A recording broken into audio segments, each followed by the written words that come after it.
Welcome to Far Out with Faust. I'm Faust Chicho, and today I'm delighted to be sitting here with Dr. Edith Chan. A little bit about Dr. Chan. She has a background and a doctoral degree from Five Branches University in Endocrinology and Neuromuscular Medicine. She has a 4-year graduate degree from American College of Traditional Chinese Medicine.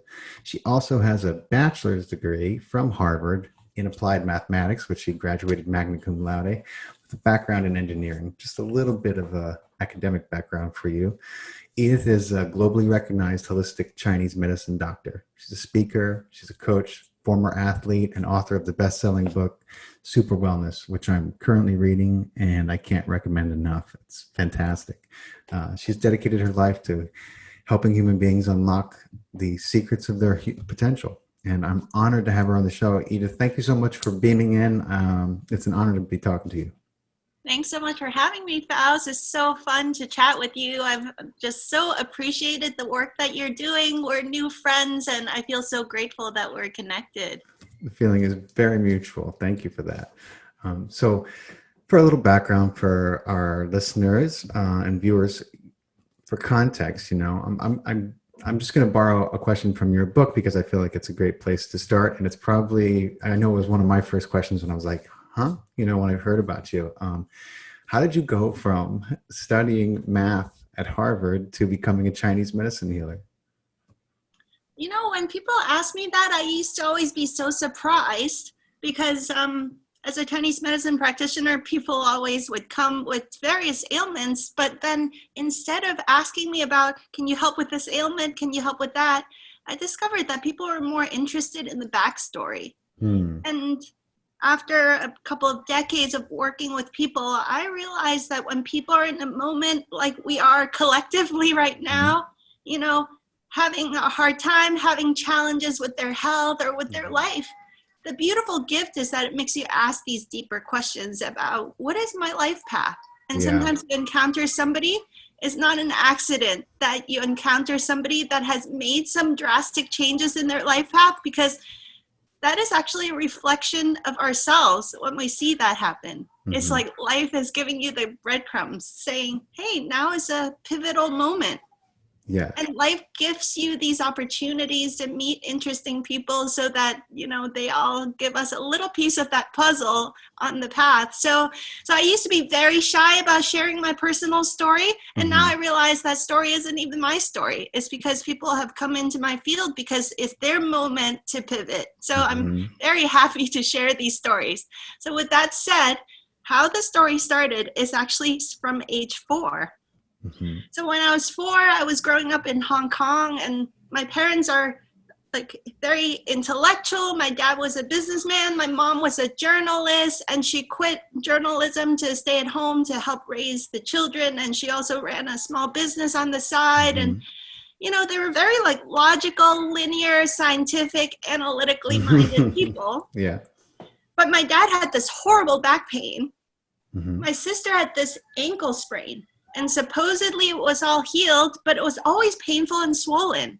My dad's back pain, he went from doctor to doctor and PTs and all this stuff, and nobody could help him. And so finally a family friend, this is 1980. Remember the 80s, before the internet? Yeah, I do. I'm just old enough to remember the 80s. Yeah. So before the internet, somebody said, hey, if nothing's working, maybe you should go see this Qigong master. And we're like, what? And, in Chinese culture, we see movies like the, what is that movie called? Crouching Tiger. Yeah. Dragon. Yeah. So we have a lot of movies like that in our consciousness, storylines of these next level human possibilities. But from a scientific Western minded perspective, we think that some of that is just quackery too. Yeah. Right. So my parents said, well, what do we have to lose? We've tried everything else. Let's just give this guy one try and see what happens. So this was 1980s, the time of I think, was there VHS tapes? Betamax? That's right. Beta, VHS. Yeah. Yeah. There's no internet. There's no way to look up Yelp reviews of PubMed research database. It was just going on your friend's recommendation. And I thought, how interesting. We're going to go see some Qigong healer like in the movies. And so I totally remember it so vividly. My mom dressed me in that matching velour warm-up suit from the 80s. That's right. Yeah. It was purple. And I just tagged along for the ride. And this guy, we walked into his place. It's kind of like a back alleyway place. And he has the biggest belly. I poked at his belly. I was like, wow, Uncle Monk, because he was dressed kind of monk-like, so I called him Uncle Monk. Hey, why do you have this big belly? And he goes, is my Dantan. The whole thing was just like so magical to me, watching this whole thing transpired. And then here's the thing, in one session, my dad's back pain was gone. Wow. They had spent months seeing every doctor possible, right? One session, this Qigong healer got rid of the back pain. In one session, they shrank my sister's ankle, swollen ankle right down in one session. Amazing. And as a 4-year-old, I don't have all these concepts in my mind. I just see that they had suffered so much for months. And suddenly here's one guy that solves the problem in one session. Yeah. So of course I say, that's what I'm going to do when I grow up. Yeah. And I tell all the adults, that's what I'm going to do when I grow up. I'm going to become a Chinese Qi healer. And all the adults say, no. We work so hard to have a good life, and you should go to school, get good grades, buy a house, and have children, get 2.5 children, and all this kind of stuff, right? Like that's the dream. And so for months, I didn't relent. I said, no, you guys have to help me figure out how I can become a Qigong healer when I grow up. This is really important. Help me. I want to be a Qigong healer. And so back in those days, it was a different world. To become a Chinese medicine healer, you'd have to basically apprentice, right? Yeah. Starting at a very young age. And there's a ton of wax on, wax off, wax off for like decades. And then maybe, just maybe, when your master gets older, they'll pass on some nuggets. Yeah. And then if they die, they'll hand over the lineage to you. But how old were you when you shifted into this new, this new path? Well, it was right after September 11, so 19 years ago. So you're probably like 24. 24. Yeah, I was 24. I was just a few years out of college.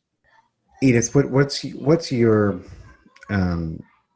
what would you say is going on the planet right now? What's your opinion? Without getting too political or controversial, if that's even possible. So my opinion, or I shouldn't say opinion, my experience, my physical and my energetic experience of what's going on is that the planet and cosmically, galactically, the energy shift is such that energies that are not in alignment with the cosmic laws and natural law and nature's wisdom is being shaken loose. The planet is magnifying her energy field such that is, I don't want to say forcing because she's so loving, is commanding a certain cleanup process to happen. And for far too long, we didn't have a cultivation practice. We've lived as a society without the right initiation journeys for us to grow up, as traditional cultures have had different rites of passage. And so this is our collective initiation that has to happen, and is supported and accompanied by Pachamama, Mother Earth, Gaia, whatever term you want to call her, because she's radiating a frequency signature that is going in a certain direction. So we kind of don't have a choice right now. It's like, you want to go there or not, you don't have a choice. This is where the planet is going. And so also the cosmic rays that are coming in is shifting our consciousness such that all that's not in alignment with that deeper truth of kindness and love and collaboration and oneness, or Thich Nhat Hanh uses this term interbeingness. All that's not in alignment with that state of being is having to be stirred up and composted. It's all disintegrating. So it looks like a big hot mess, but it's actually something really beautiful that's happening. So all those old systems that aren't in alignment has having to be stirred up to the surface, look like a big hot mess, chaos, so that it can be dismantled and recycled and composted to turn into beautiful flowers, so to speak. So I love to focus my energies on creating the new, because it is just the physics and the mechanics of the energies that those old systems that weren't built from the consciousness of kindness and oneness and interbeingness, and all those systems were never sustainable to begin with, and now they're going through a rapid collapse. And so I would like to focus my energies on building the new paradigms and the new structures, and just allow the old to collapse at its own perfect pace. I wanted to ask you if you've ever read this book, The Magus of Java, about this Chi master who was teaching, some amazing documentation of the power of Chi. And I wanted to ask you about the who you apprenticed under, Dr. Fu. Yeah. And I imagine you witnessed some pretty amazing things, and I was wondering if you could share some of those more far out things with me.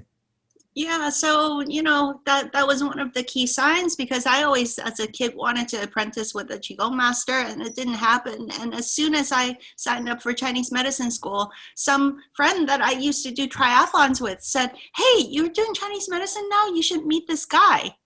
And I was very intimidated, but when I met, he pierced like X-rays into my soul. Yeah. His eyes are so intense, and he's got these eyebrows that go like very long eyebrows. He says, "These are like my antennas." He has a great sense of humor, but that first meeting was quite intimidating. And he peers into my soul with his intense eyes, and he says, "It's meant to be that we meet." Yeah, I'm sure. Because when people ask, I don't think he had ever taken an apprentice as female. He had only trained male students.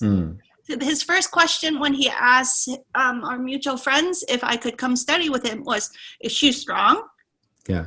And everybody said, "Yeah, she wins medals in triathlon. She's really strong. She was like a triathlon coach. She worked out. And she was an athlete in university, Division I, all this stuff." And he's like, "All right, she can come meet me."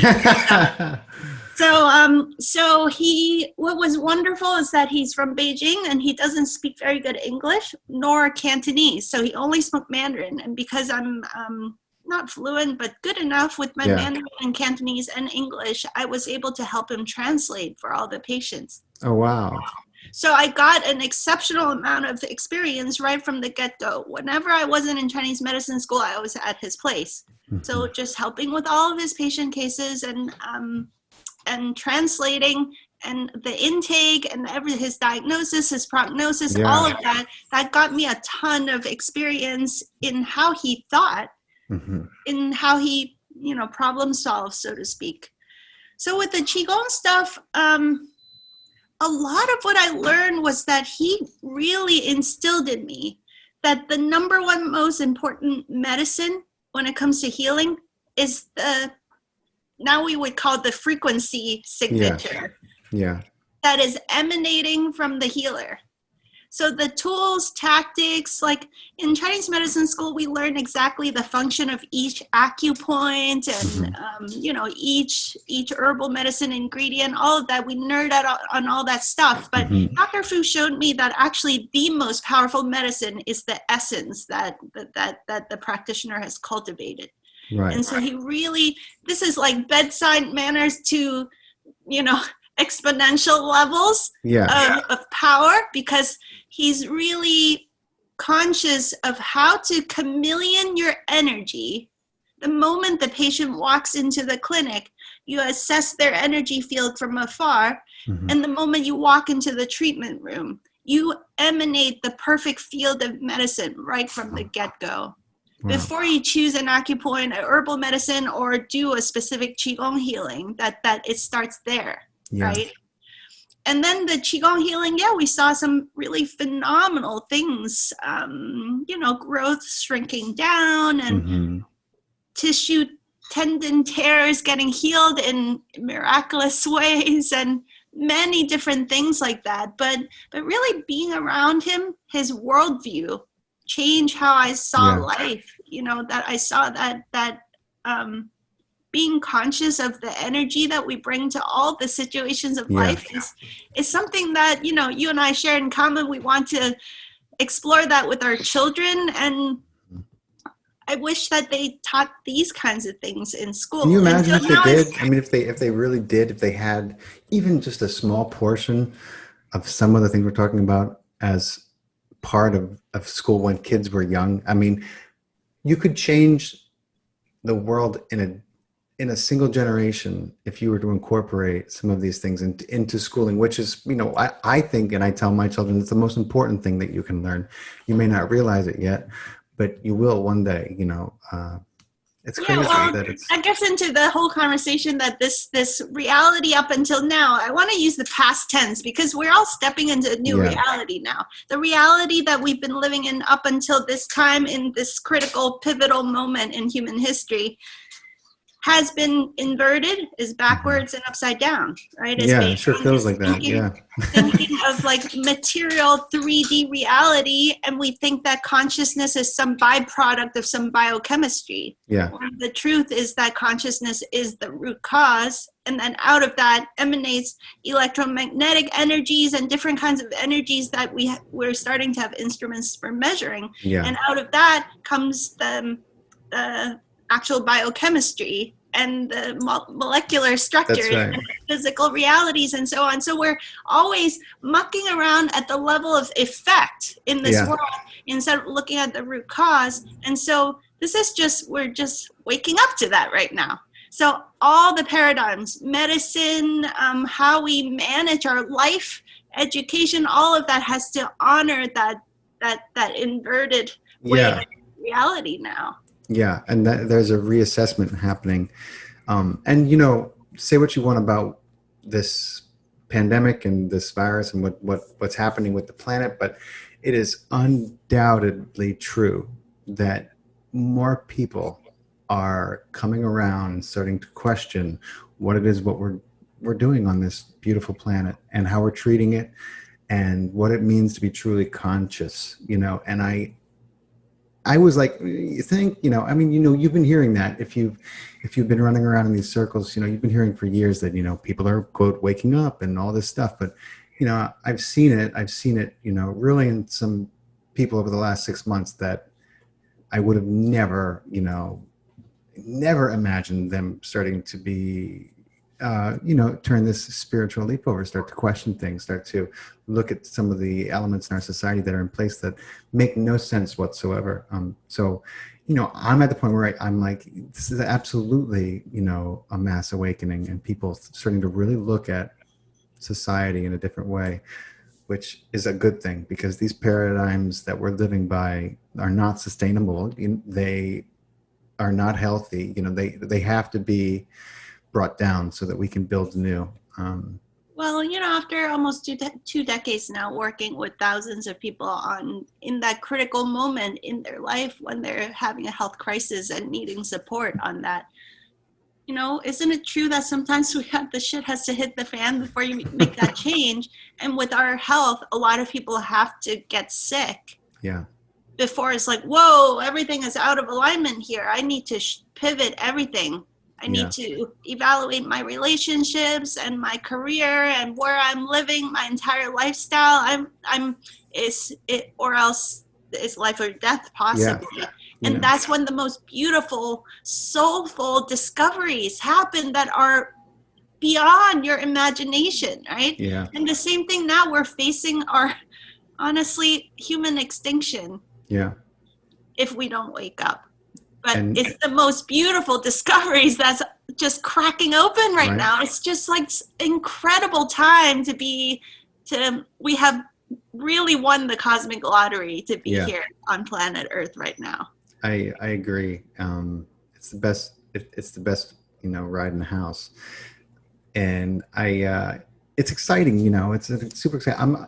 I'm a student of Dr. Joe Dispenza's, and one of the things he always says is, why wait until you have this life-shattering diagnosis? Why wait until things completely fall apart to begin to understand that, you can consciously create the life of your dreams, and it's not going to look like anything that you imagined it, or it may, but you can, and at any point, really take the reins, and take responsibility, and start to figure out what thought systems, what belief systems you're holding on to that's keeping you in this perpetual cycle that you're not happy with. And I love that, about him when I discovered his work years ago. Why wait to create, when you can do it now? So I think that goes with what you're saying very much. Yeah, and I see now I see my role more as part of a growing movement of people that aren't waiting. Yeah. We're just like, okay, with deep respect and gratitude, we understand that everybody has a different path. And there are some people that really still need to hit their head against the wall for a lot longer before they can wake up, so to speak. But there are those of us that are saying, you know what? There's a lot of work to do to build the new paradigm. I'm going to busy myself on that right now, to build the new way of relating as families, with education, with health and healing, and many different systems like financial structures. I'm so excited because of all the intensities of that what's happening right now. It's created beautiful connections with so many amazing people that have quietly for decades been working on new paradigm solutions. And now we're all coming together and saying, hey, this is the piece of the puzzle I figured out. How can we collaborate and build something cohesive and beautiful together? There's so much of that happening right now. It is like unbelievable, blissful awesomeness of connection of new paradigm builders that's happening. And I feel so grateful connecting with you, connecting with so many people like that. And it's not that far-fetched to think about the fact that there are a lot of capitalistic profit. Yeah, go ahead, say it. I know what you're going to say. Go ahead and say it. Don't hesitate. Yeah. Like, if you're a fully self-empowered and in-tuned human, you're not very profitable. Yeah. What profits is if you're like stressed out and frazzled and unsure and in fear, and you're kind of, a little bit sick all the time, right? Dependent on the system, that's what's most profitable. So we just have to wake up to that very simple fact that you being a fully empowered, self-directed human Sovereignty doesn't make anybody money. That's right. And that's why it's really conditioned and taught, so that it becomes all subconscious by the time you get to be a teenager and you're an adult, that you don't understand that there's no longer separation between you and this sovereignty. You just think that you're living, and, you're living a dream. And meanwhile, you have your medications, you're eating food, you're drinking water that has toxins in it, among other things.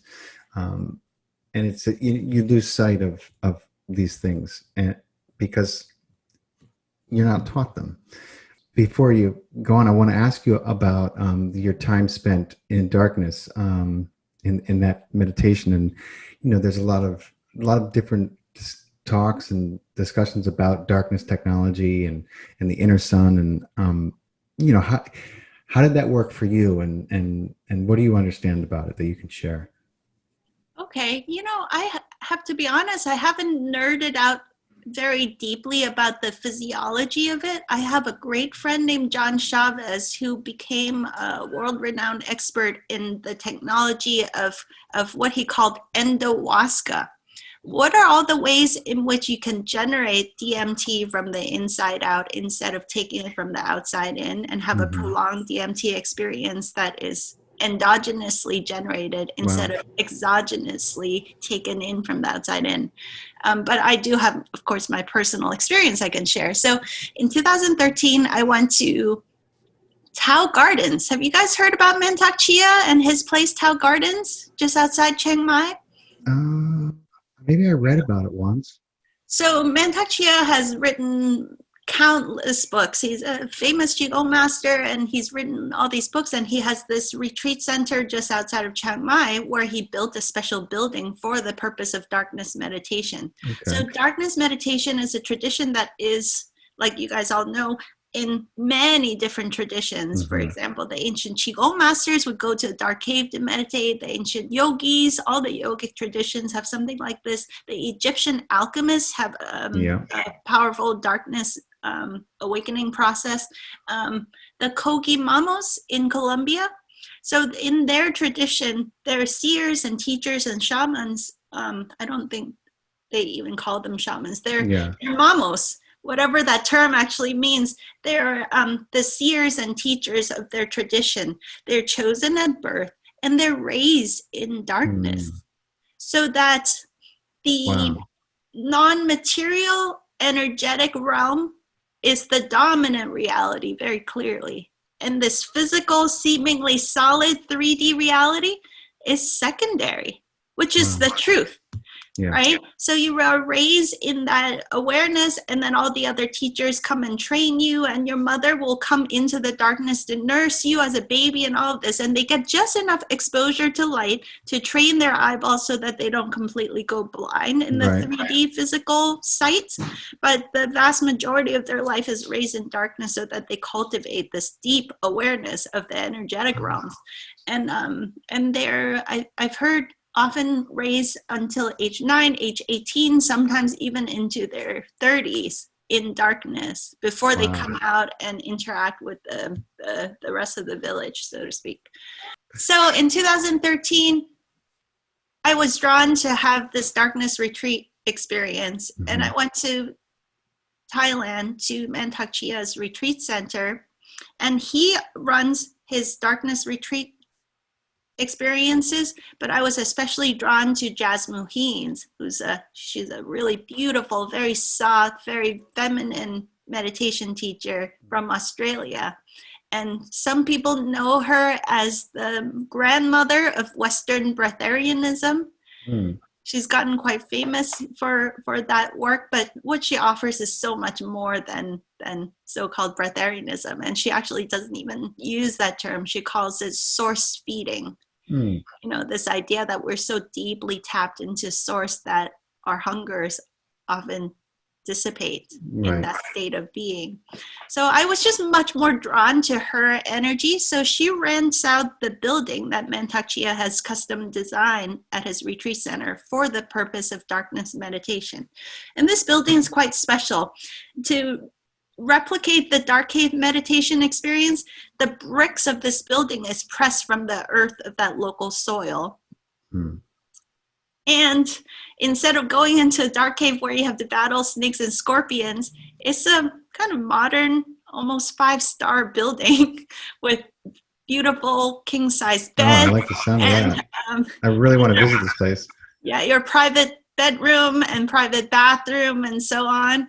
You know, so the building, the perimeter of the building is 2 stories with all the bedrooms and, you know, your private baths in the perimeter. And in the center of the hall is a meditation hall where you put your individual meditation mats. This building has windows that is custom designed so that they can put caps over the windows to have good ventilation into the building, but not a single photon of light can get into the building. And I think it's like, I don't know, 4 or 5 dark curtain layers at the front door so that their local retreat staff can put on dark vision goggles and come inside the building and service it. I'm going to get all this information from you because one day I'm going to go to this place. And I mean, I have to. I feel like I have to. So with Mantak Chia's retreats, I hear that they are fed a very precise and specific high tryptophan diet to encourage the production of DMT-related biochemistry in the body. But in Jas Muheen's retreat, they don't do that because we're tapped into a different way of nourishment. And so she just has water and juices offered to her retreat participants. This building is set up such that the water is really easy to get to. Like every couple of bedrooms, they have a water station. So they make sure for safety you can get to your water very easily. And then all the corners are padded so that you can bonk your head or something. So that's good. every time there is a turn in the hallway, they dangle balloons at the level of roughly your forehead so that you would. Oh, that's smart. Yeah, because I would have a lot of bruises. Yeah, just a few steps before you might hit a wall, right? It's like, oh, I need to take a turn left Really or right. Smart, yeah. So they have all these precautions. It's really well supported. It sounds amazing. It's not roughing it at all. So a lot of people say, oh, wow, you like did a dark cave meditation. How brave. I'm like, well, it's very 5-star, actually. Yeah. I paid thousands of dollars to have a really supportive experience. And now that I've had it, I feel like I could do something a little bit next time. But for safety, they had all those precautions. And then that first day you go into the building and you get acclimatized, and a lot of people will wear like a mindfold to practice navigating. That's what I was going to ask you. Like, did you begin to? Were you able to start like this? Because some people say that you can actually start seeing in the dark, and like, you know, from day to day. How did your perceptions change when you were doing that? And also, before we go on, just for our listeners, can you quickly explain what breatharianism is? Breatharianism? Breatharianism, yeah. Yeah, the term breatharianism is I don't completely love the term either, but I'll just define it. It's this idea that certain well-cultivated individuals, such as Qigong masters and yogis, through the cultivation of their practice, they're so overflowing with qi and prana and light. Their physiology is so profoundly optimized that they gradually lose the need to eat food because they're tapped into a more direct source of energy. And so I think it's not actually anything super esoteric. It's just really a gradient of possibilities, because I bet every listener listening to this has had that experience. When you're in a state of joy and fun, you know, doing art, doing music, you go all day, you're like, oh, I didn't even feel hungry. Or you're outside in sunshine in the summertime, you're getting a lot of energy from the sun, you're like, I'm so much less hungry.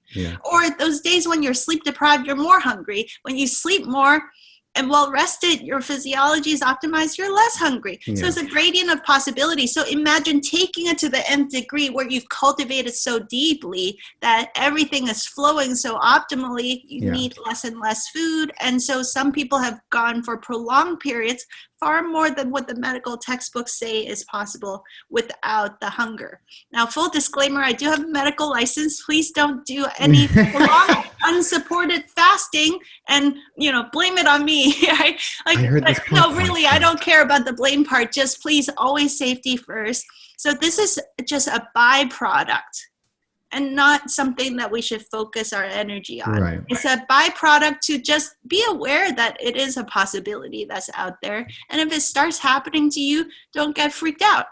Right. It's like, what's wrong with me? I don't need to eat that much. What happened? You know, should I be worried? And it's like, yeah, maybe you should do some medical checkups to make sure you're optimized, and just be aware that there's quite a population of people out there, yogis and Qigong masters and breathwork practitioners, that also experience something like this, the cessation of need to eat as much food as before because you've cultivated your physiology. Right.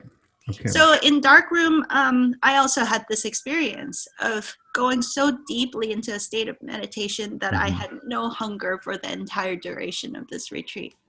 And if I wanted to, I could have lots of delicious juices, but I didn't. First of all, there was more pawing around in a dark building to get to the juice station. Yeah. So I was like, oh, what a pain.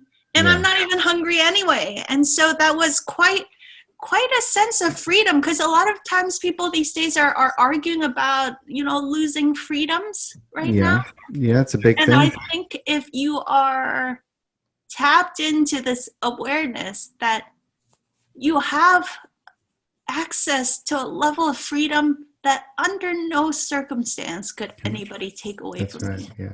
That you could be locked in a dark cave, no food or water. I mean, water is a different story, of course. You know, I think dry fasting can be more dangerous than water fasting if not well supported, right? So again, always safety first, you guys. But just to be tapped into this awareness that you are so much more vast and infinite and powerful, and you have a level of freedom that they never taught us about in school, that you can access under all circumstance. And so I had this experience of being locked basically in a dark cave and realizing, wow, I could perceive without light. I could see all the furniture, like the shapes of the hallways. And gradually, after a few days, I was able to look outside the building and see, oh, it's sunrise time, sunset. I could see another retreat going on in a different part of the retreat center. They're doing Tai Chi form out there. Oh, how beautiful. And then, you know, I was able to integrate past life and future life visions and travel across different dimensions, and then come very fluidly back into this current time frame, this current 3D physical expression of my being. And that it opened these perception abilities that was very fluid. Amazing. And so even though on the physical 3D level, it seems very limiting, very finite, I am stuck in a dark box, right? Yeah. But it was the most freeing. It's such a paradox. It was the most freeing experience of my life, recognizing I could tap into all the multidimensional realities, come back here. I could exit the building, enter the building so freely. And it was a level of freedom that really I wish for more people to be able to tap into. And then we won't have to be so freaked out about everything that's going on in the planet right now. And that doesn't mean you don't do your activism. You do your activism. You take the whatever legal measures or all those practical things that many people are working on. I'm very grateful for that, but not from a space of fear anymore. Right. From a space of, you know, we're sovereign, beautiful, infinite beings expressing ourselves as beautifully as possible. Yeah. And we have superpowers that you can turn on, that if you just begin to practice and dedicate yourself to them, just like you just described. And there's like a whole world out there.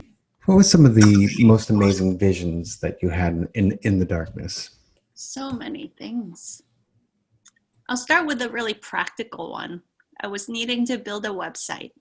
Mm-hmm. And so I said, I need to build this website. And it was shown to me. Download, yeah. The whole thing was downloaded. And I had a journal that I filled from cover to cover during the darkness retreat. And so I would just write the notes and then fold down the corner, and then next page write the notes. So I had the corners folded down so that I knew what page not to write on.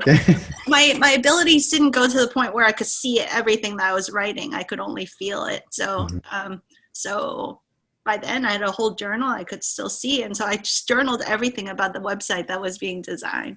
So that's a very practical thing. But there was a remembrance of some past lives. Mm-hmm. And one of these very significant past lives was, I didn't even know it was a past life at first, because this guy kept coming to visit, this really jolly, fun, old, like ancient, old Chinese Qigong master with a long beard. Mm. And he was holding a basket of these golden eggs.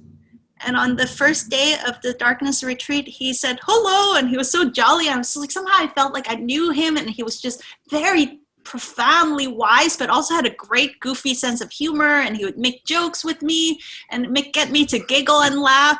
And then the first night he went and implanted this golden egg in my lower dantian. Mm. And I felt, wow, somehow it didn't feel like some outside force. I just felt more integrated in my being. And I won't go into all the details. Then I had all these little flashback scenes. Yeah.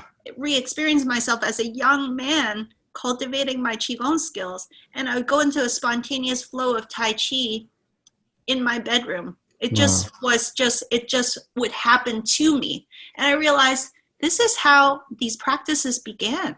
Mm. In a deep state of stillness, a movement pattern, a flow of qi would arise in your meridians. Yeah.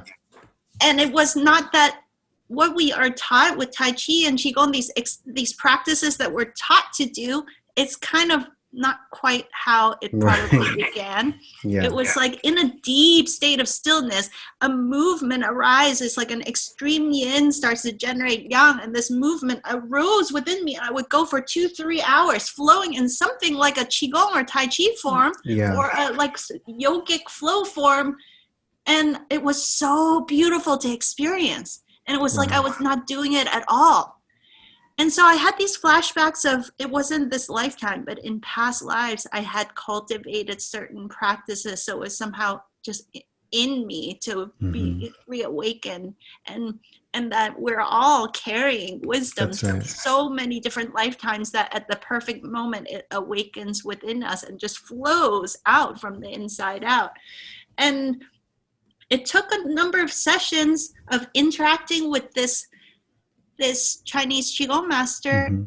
And at a certain moment, suddenly a meditation happened where he became me and I became him, and I realized he is me and I am him. Yeah. And that is a fully integrated lifetime that I'm meant to be expressing myself as a young, kind of goofy. I was going to say, when you were describing him, I was going to say, you're kind of describing yourself a little bit. But carrying a kind of wisdom, but not taking yourself too seriously, that kind of thing, like being super ancient, but also super modern at the same time. I think that's something that's happening globally right now, is that we're feeling called to tap into the best of the ancient wisdom and using modern technology and modern science in a way that is anchored in that wisdom and compassion and understanding, right? Absolutely. Not segregating these worlds anymore. But how that all happened was because the Kogi Mamos, there were 12 of them that came to visit me. And this was, Jas Muhim would offer these group meditations, and a lot of profound things would happen there too. But the visitations with the Kogis all happened when I was in my bedroom meditating by myself. And when they first came to visit, instantly I recognized who they were. And they expressed such a deep understanding of this planet and the energetics of this planet with relationship with the cosmos. I was so humbled to be in their presence. And I did one of these, oh my God, what are you doing visiting me? I'm not worthy. I'm a horrible, polluting American. And I've wrecked the planet. I felt very ashamed to be in their presence, actually. Yeah. And so I said, don't visit me. I'm not worthy, basically. How did they react to that? They said, what the heck? Yeah, like what are you? They're like, let us decide who we can visit or not. Like, if we came to visit, because obviously what's up with this false humility from your Chinese stuff? Yeah. And then they gave me this beautiful transmission about what is humility. And it took a number of sessions. They visited me 4 times, and that was all interspersed with me having fragments of remembering the past life as a Qigong healer. When that finally hit, where I integrated back with his essence, the Kogis came again and said, you see what we mean now? You understand why we came to talk to you? You people with your false humility, true humility is actually 2 sides of the same coin as mastery. It takes time and cultivation and a lot of dedication to cultivate mastery in any area, any endeavor of human life. And if you've mastered one thing, you have a healthy respect for others who've mastered other things. And then you can come together in a state of humility with one another, not that false humility that you were doing, like, I'm not worthy. Right. Or the opposite of that, which is the arrogant, the chest puffing and the boasting and this kind of, I'm better than you. You see it a lot with people who make it very far up and they just don't treat people well. There's no humility there. And I'm like, that they're no master, Right. Yeah. So if we've really worked hard to cultivate something within ourselves, so we've reached a certain level of mastery, then we have the eyes to see others who've also cultivated themselves to a certain level. And then we have a really healthy kind of respect, and we can be humble in their presence, understanding just what it took for them to get to that level. Yeah. Right. And then there's a mutual respect, mutual collaboration, and a healthy energetic dynamic that is possible. And so I learned a lot from that, just that experience. And so with that, they started training me to perceive the energetics of the planet and to do so-called grid work on the planet. So they gave me a series of lessons around that. But before that happened, there was a session where they surrounded me in an orientation of 12 of them all around, and they placed me in the center to stabilize my energy field. And there was a transmission of the 3 Dantans, the lower Dantan being your belly, the middle Dantan being your heart, and the upper Dantan being your head. And so there was stabilization of my 3 Dantans by all of them transmitting that into the middle to kind of Can you tell everyone what the Dantian is? So the Dantian is the Chinese term for energy centers. So in Chinese Qigong tradition, instead of calling them chakras, chakras refers to the wheels of energy that's spinning within your center. We focus on the 3 major Dantans, your belly, your heart, your head. And Dan literally means medicine or elixir. And Tian means field or farm or garden. So it's this idea that we can cultivate the perfect elixir, the perfect medicine from the inside out if we know how to cultivate it. This idea that our work is to create healing from the inside out. The perfect alchemy, the perfect elixir, the perfect medicine can be cultivated from the inside out. So the 3 Dantans is the focus of our cultivation in Chinese Qigong practice. So I was fascinated that is not just a Chinese thing, but the Kogis energetically came to visit a number of times and helped me to up-level my cultivation. And then once I stabilized into a certain state where my 3 Dantans were stable and strong, then they took me out of the circle, and then I did some work with them together as more like as peers or as a student in the class. And then they took me, you can say, traveling through the cosmos, traveling around the planet, learning about the grid matrix of the planet. And honestly, I saw all the devastation. I saw how we pillage the planet. And so every time that's done, I saw how energetically it's like the Jenga structure starts toppling down. And so they quickly rush to the scene each and every time to do their best to energetically band-aid back together the planetary matrix. And if it weren't for that, we would have way worse devastation than we've experienced. We have no idea the magnitude of intense hard work that these people have put in for millennia to keep the planet as healthy as, they're the true heroes. Why we still even have a planet right now. My question for you, Edith, is in the face of a world gone mad with materialism, with 3-dimensional distractions, shiny objects and technologies that are less important than what we're born with.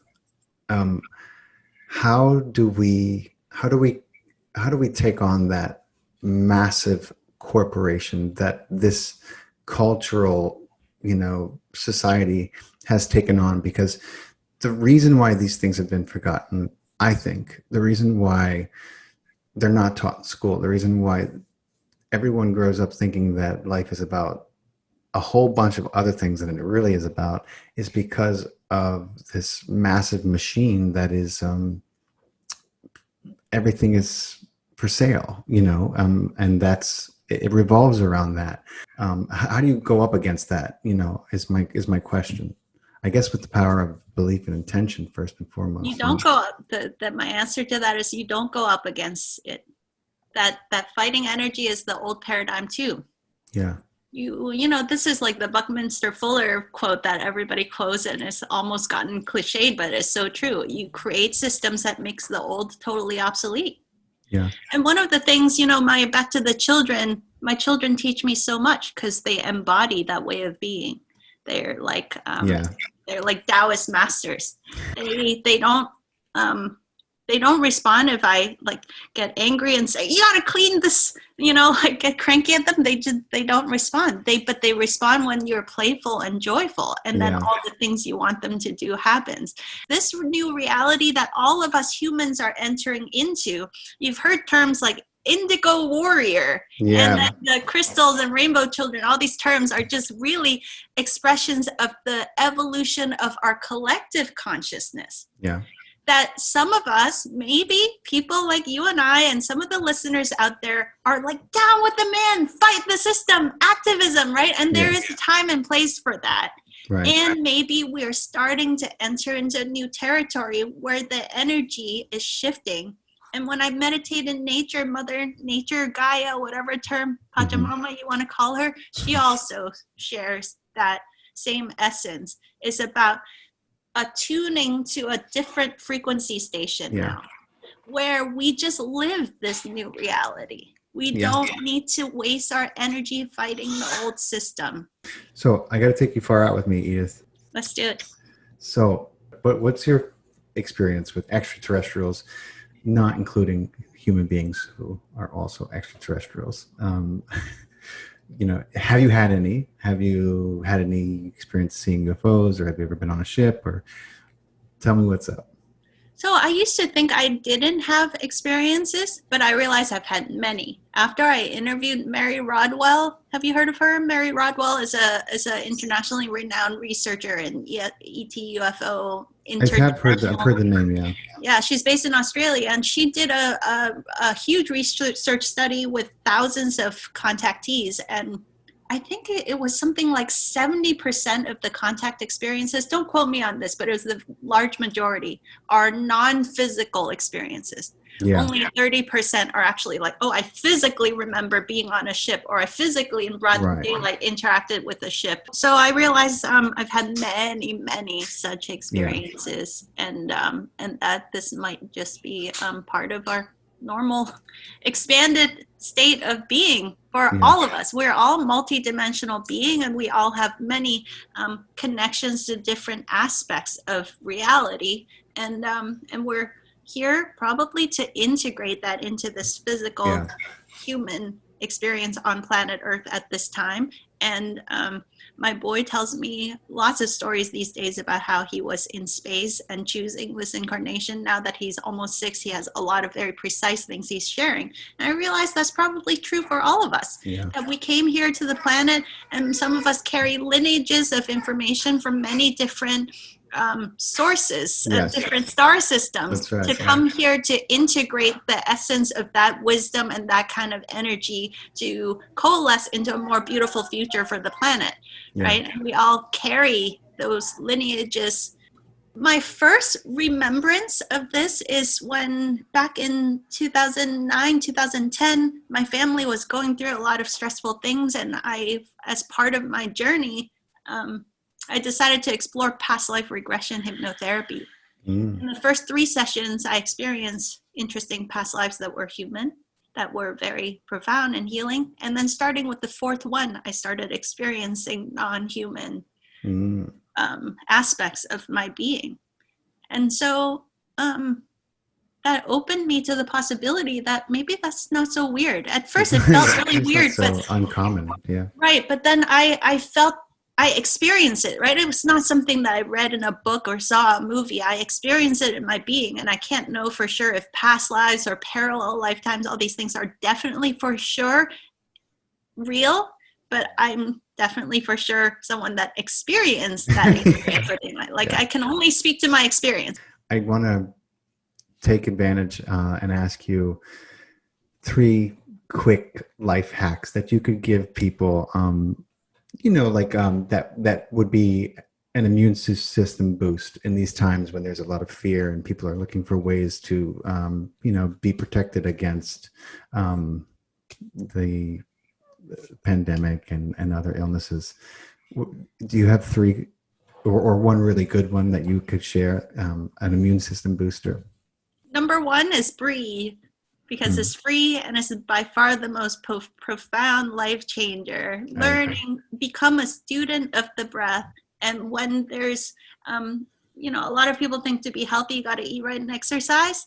It's not that that doesn't work, but that's just a tiny sliver. Yeah. Don't limit yourself to that. There's all these other things. And so why make things unnecessarily complicated? Breathe. It's free. You can do it anytime, anywhere. Breathe deeply. Drink the right kind of water as much as possible. Drink high vitality water that doesn't have too many toxins in it, as pure as possible. At the very least, if you live in a city, get like a Berkey filter or reverse osmosis type of water to filter out the contaminants, and make sure you get a good mineral content, because your consciousness requires hydration and minerals in order to anchor fully into your physical being. So I say air first. We have the saying in SuperWellness, get your A's in order. Air first, agua is second, and then the food is like way down the line, way less important than the breathing and the hydration. But also look at what's free and abundantly available. Get outside and get full spectrum natural sunlight during the day. Sleep in complete darkness at night. Hug a tree, get connected, lock into the frequencies of nature. Mother Earth or Pachamama has been showing me a lot of information about how she's emanating a very strong waveform that, just like in the cymatics studies, have you seen those cymatics videos where when you change frequencies, the actual physical geometries change, right? So anything that is not in harmony with nature's vibrational energy pattern is going to get destroyed now. So that's another reason why you don't have to fight the system. It's self-destructive already. Just don't even worry about it. Anything that is in harmony with Mother Nature and with the cosmic energies is going to get magnified. Kind of like waveforms, when they overlap, you have constructive interference and destructive interference. So align yourself to nature's energy patterns, and that becomes intuitive if you spend a lot of time in nature. It's going to inform how you live your life. So it's not a small thing. It's not just some hippie thing of like, relax a little bit. When I have luxury and I've met my deadlines, I'll go have a nature vacation. It is critical at this juncture in human evolution that we align all of our actions, all of our behaviors, all of our systems to nature's patterns and rhythms right now. This is the most important work for every human at this moment. If you could impart one wisdom upon humanity, or one, whether it be a mantra or teaching, or, what you were transitioning on to your next adventure, whether that be on this planet or not, what would you give to humanity that you feel would help them in this lifetime? I would say to recognize that we all came here to bring our unique gifts, our unique essence, that on a profound level, we're all one. We're all one soup of consciousness. Please recognize that we need you to fully cultivate that unique gift that you came here to bring. That all of us will be incomplete if you don't fully choose to shine your unique piece of the puzzle. That the universe or multiverse, the song, the symphony, it can't be fully beautiful if you don't choose to bring forth your aspect of that beauty. So I thank you, each and every one of you listening today, for choosing to shine bright. It's not just for you, it's for all of us. So thank you for that. Yeah. And then thank you, Edith. I appreciate your time so much. I know how valuable it is and how crazy it gets when you have kids and a schedule. Thank you so much for coming on the show and sharing your wisdom with us. It's been amazing. I'm so grateful. I'm so grateful for you too. Thank you so much for having me.